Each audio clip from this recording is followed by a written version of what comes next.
G'day, sorry about that. With the whole little country towns, my reception can be a bit spotty, so if a stream ever abruptly ends, it's outside my control. Or maybe if I had a better provider or better gear, it might be within my control, but I don't. So, this is Captain Australia. I'm at a lovely little country town called Maclean, and I'm headed for Grafton today. So that's a 47-kilometre walk. I'm going to probably break it into three-hour hikes, I think, and take a little break in between. So I'm on a quest. It is a quest for personal healing. It's called Captain Australia's Big Walk.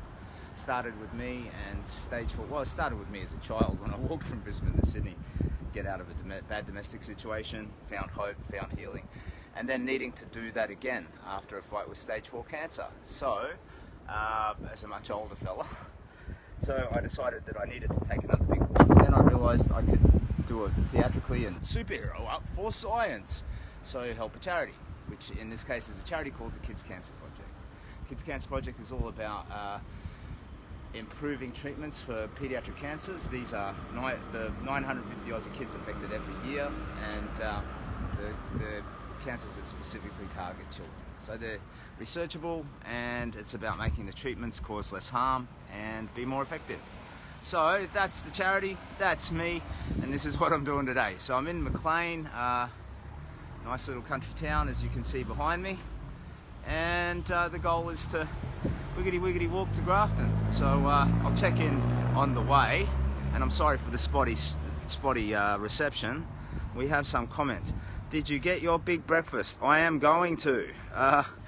Sorry, I got on the radio this morning. Paul at Radio 2G Grafton. That was pretty cool. So I got a bit distracted. I will eat. Hope your feet are better. I think they are, Pippin. Thank you, mate. Morning, Captain. G'day, Kaz. Good to see ya. Morning, mate from Mick. G'day. Power ahead safely today, mate. Yes, I will, Kaz. I want to hopefully have a lucky day with the weather. I don't know if you can see clouds, sort of overcast. If it were like this all day, it would be perfect, because I could, stay cool and at the same time dry. But, if I had to choose, I would swap the wet for the hot, absolutely. So,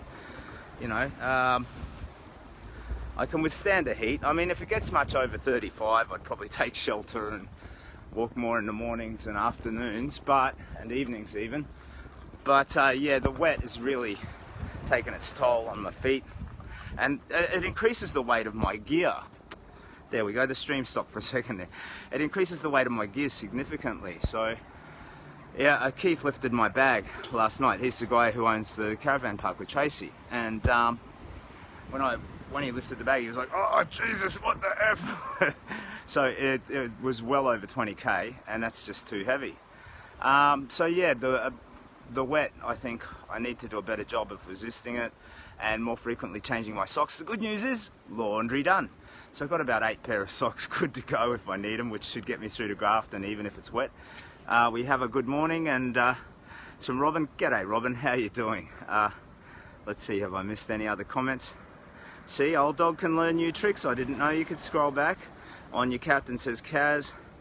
Okay, so yeah, that's my update. Headed for Grafton, and the stream could poop itself at any given point, so I might just leave it there. I will update you later on, and I'll try and get some pretty photos of some lovely parts of Australia for you as I walk through. So all the best. I'm going to grab myself a bite to eat and do a 3-hour march, and I'll check in later. Cheers.